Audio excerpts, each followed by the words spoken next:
दोस्तों, इस कहानी को ध्यान से और अंत तक जरूर सुनिएगा। इस कहानी से आप ये जान पाएंगे कि आप अपने मन को कैसे शांत रख सकते हो और अपने मन पर कैसे काबू पा सकते हो। तो चलिए कहानी को शुरू करते हैं। बहुत समय पहले की बात है। बिहार के राजगीर नामक गांव में एक व्यक्ति रहता था जिसका इस संसार से मन भर चुका था, जो इस संसार की मोह माया को त्याग देना चाहता था। उसने एक दिन ये फैसला किया कि वह अब इस संसार की हर मोह माया को त्याग देगा। उस व्यक्ति ने सन्यासियों के जीवन को देखा था और उसने अब ये तय कर लिया था कि वह अब एक सन्यासी का जीवन व्यतीत करेगा। वह तुरंत अपने घर के पास में रह रहे एक बौद्ध भिक्षु के पास गया और उनसे कहा, मुझे एक सन्यासी का जीवन जीना है। मैं इस संसार की मोह माया को त्याग देना चाहता हूँ। इस पर वह बौद्ध भिक्षु उस व्यक्ति से पूछते हैं, क्या तुम सच में सन्यासी का जीवन जीना चाहते हो? इस पर वह व्यक्ति बौद्ध भिक्षु से कहता है, जी हाँ, मैंने ये निर्णय ले लिया है कि अब मुझे इस संसार की मोह माया को त्याग देना है। उस व्यक्ति की बात सुनकर बौद्ध भिक्षु कहते हैं, ठीक है, लेकिन तुम्हें मेरी एक बात माननी होगी। इस पर वह व्यक्ति कहता है, मैं आपकी सारी बातें मानने को तैयार हूँ। तब बौद्ध भिक्षु उस व्यक्ति से कहते हैं, आज के बाद से तुम मुझसे कभी नहीं मिलोगे। जब मुझे तुम्हारी जरूरत होगी मैं खुद ही तुम्हें बुला लूंगा। हमारे आश्रम में हजारों सन्यासी रहते हैं। तुम्हें उन्हीं की तरह रहना है और उन्हीं की तरह खाना खाना है और उन्हीं की तरह वस्त्र भी पहनने होंगे और उन्हीं की तरह जीवन को जीना होगा जैसे वे जी रहे हैं। इस पर वह व्यक्ति कहता है, ठीक है गुरुवर, मैं तैयार हूँ। इतना कहकर वह बौद्ध भिक्षु को प्रणाम करता है और वहां से आश्रम की ओर चला जाता है। आश्रम में जाने के बाद उसे एक कमरा मिलता है जहां वह रहने लगता है। साथ ही उसे चावल कूटने का काम मिलता है। वह हर दिन आश्रम में रह रहे 1000 सन्यासियों के लिए चावल कूटने का काम करने लगता है। इसी तरह उसके दिन बीतने लगे। उसे लगता था कि जब गुरुजी को उसकी जरूरत होगी तब गुरुजी उसको अपने पास बुला लेंगे। इसी इंतजार में वह व्यक्ति वहां रहने लग जाता है। सुबह से लेकर शाम तक उस व्यक्ति का काम सिर्फ चावल कूटना ही था। उसने इस काम को करते करते 12 साल बिता दिए, लेकिन अब तक उस भिक्षु ने उसे बुलाया नहीं था। आश्रम में रहते रहते अब चावल कूटने वाले व्यक्ति के मन में कोई विचार नहीं थे और न ही कोई समस्या उसके मन में थी। वह अकेले रहते रहते अपने विचारों पर नियंत्रण पा चुका था। उसे जीवन जीने का सही मतलब समझ में आ चुका था। उसके मन में अब एक अलग ही सुकून और शांति थी। 12 साल बाद बौद्ध भिक्षु काफी बूढ़े हो चुके थे और उन्हें लग रहा था कि अब उनका अंतिम समय आ गया है और उन्हें अपना एक उत्तराधिकारी चुनना होगा।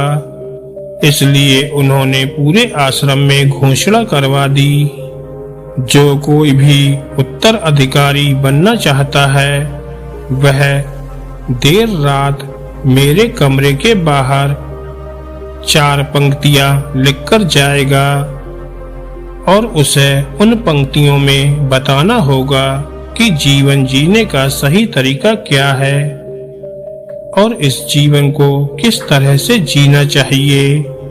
इस जीवन का सत्य लिखना होगा, लेकिन एक बात याद रखनी होगी, उसे अपने अनुभवों के द्वारा लिखना होगा।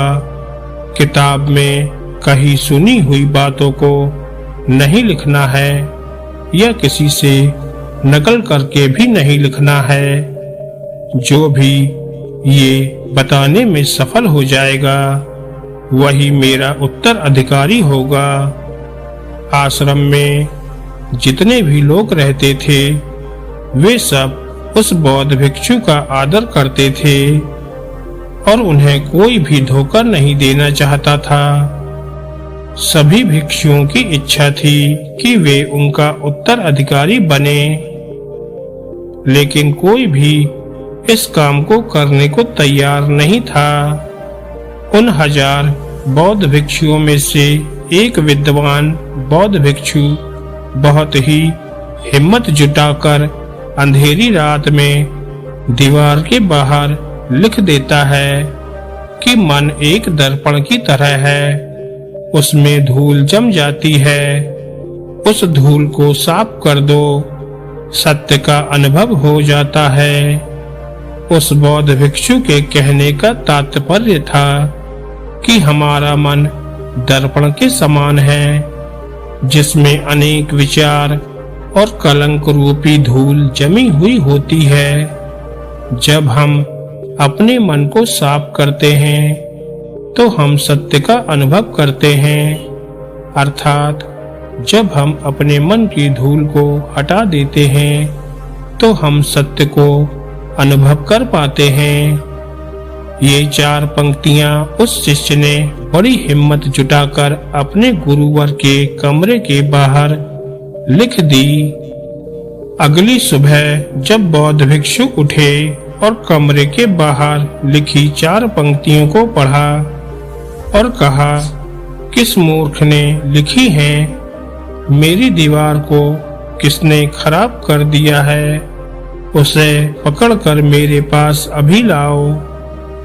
जब आश्रम में सभी लोगों ने पता किया तो पता लगा वह विद्वान शिष्य उन पंक्तियों को लिखने के बाद रात्रि में ही उस आश्रम को छोड़ दिया था, क्योंकि वह विचार उसके अपने नहीं थे और विद्वान शिष्य ने जाते जाते अपने कुछ मित्रों से कह दिया था, सुबह अगर गुरुवार को मेरी 4 पंक्तियां पसंद आईं तो मेरा पता बता देना, और अगर इन 4 पंक्तियों को पढ़ने के बाद गुरुवर गुस्सा हो जाते हैं तो तुम सब मेरा पता उन्हें कभी भी मत बताना। आश्रम के सभी लोग चिंता में पड़ गए कि कितनी अच्छी पंक्तियां तो लिखी हैं, फिर भी गुरुवर को अच्छा क्यों नहीं लगा। सभी कह रहे हैं कि चलो देखते हैं गुरुवर को ऐसा उत्तराधिकारी कौन मिलेगा जो उनके सवालों का सही जवाब उस दीवार पर लिख सकेगा। कौन होगा जिसके पास इससे भी अच्छे विचार होंगे। कुछ लोग चावल कूटने वाले व्यक्ति के कमरे के बाहर इन सब बातों को कह रहे थे। चावल कूटने वाला व्यक्ति उन सभी बातों को सुनता है और जोर जोर से हंसता है। लोग उससे पूछते हैं कि इसमें हंसने वाली क्या बात है, तुम्हें इसमें क्या गलत लगता है। गुरुवर सही तो कह रहे हैं, ये किस नासमझ ने लिखा है। इस बात को सुनकर चावल कूटने वाले सन्यासी पर सब गुस्सा हो जाते हैं। उस चावल कूटने वाले व्यक्ति से कहते हैं, तुम्हें क्या पता, तुम तो 12 सालों से सिर्फ चावल कूटने का काम कर रहे हो। तुम्हें किस बात का ज्ञान है? न तुम्हें शास्त्रों का ज्ञान है और न ही गुरुदेव ने तुम्हें ज्ञान दिया है। अगर तुम्हें इतना ही ज्ञान है तो तुम ही क्यों नहीं अच्छे शब्द बता देते। वह व्यक्ति हंसते हुए कहता है, ठीक है, जरूर बता दूंगा, लेकिन मैंने इतने सालों से लिखने का अभ्यास नहीं किया है, तो लिखना मैं भूल गया हूँ। मैं बातों को जरूर बता दूंगा, लेकिन किसी को मेरी बातें लिखनी होंगी और यह भी याद रखना है कि मुझे उत्तराधिकारी बनने का कोई शौक नहीं है। इस पर वह लोग कहते हैं, ठीक है, बताओ क्या लिखना है। तब वह व्यक्ति कहता है, लिखो, कैसा दर्पण कैसी धूल, न कोई दर्पण न कोई धूल, जो इसे जान लेता है वह सत्य को प्राप्त कर लेता है। इसका तात्पर्य ये है कि एक व्यक्ति जो अपने मन की पवित्रता को समझता है और जो अपने अंदर की धूल को हटाता है, वह सत्य को समझ लेता है। तब बौद्ध भिक्षु आधी रात को चावल कूटने वाले व्यक्ति के पास आकर कहते हैं, तुम यहाँ से चले जाओ, अगर नहीं गए तो आश्रम के हजारों लोग तुम्हें निकाल देंगे। तुम मेरा उत्तराधिकारी बनना चाहो या ना बनना चाहो, उससे कोई फर्क नहीं पड़ता। तुम उत्तराधिकारी बनो या नहीं, लेकिन जो शब्द तुमने कहे थे वही सत्य है और जीवन के अनुभवों को दर्शाते हैं। मन ही मन मैंने तुम्हें अपना उत्तराधिकारी मान लिया है। यदि ये बातें उन हजारों शिष्यों को पता चल जाएंगी तो वे तुमसे ईर्ष्या करेंगे और तुम्हें नुकसान पहुंचाएंगे। ये लोग बर्दाश्त नहीं कर पाएंगे कि एक चावल कूटने वाला व्यक्ति उत्तराधिकारी कैसे बन सकता है, जिसे कोई ज्ञान नहीं है, जिसने कभी शास्त्र पढ़ा नहीं है। यहाँ पर शास्त्र पढ़ने वाले सभी लोग सिर पीटते रह जाएंगे। इसलिए तुम यहाँ से चले जाओ, कहीं और अपनी दुनिया बनाओ और वहाँ के लोगों को ज्ञान से भर दो। उस व्यक्ति से गुरु ने कहा, सालों पहले महात्मा बुद्ध ने अपने एक शिष्य से कहा था कि जब तुम्हारे मन के सारे विचार शांत हो जाएंगे तब तुम्हारे अंदर विचार आना बंद हो जाएंगे। उस दिन तुम्हें सत्य का अनुभव हो जाएगा, तुम सत्य का अनुभव कर पाओगे, खुद को भी और इस ब्रह्मांड को भी समझ पाओगे। और यही बुद्धत्व पाने का पहला कदम है। तुमने आज इस बात को सत्य कर दिया। मन को शांत करने का पहला तरीका ये है कि खुद के विचारों को अच्छे से समझना कि आखिर आपके अंदर कौन से विचार उत्पन्न हो रहे हैं, आखिर आपके अंदर क्या चल रहा है। उन्हें अच्छे तरीके से जागरूकता के साथ समझने की कोशिश करना, न कि अपने विचारों को दबाने की कोशिश करना।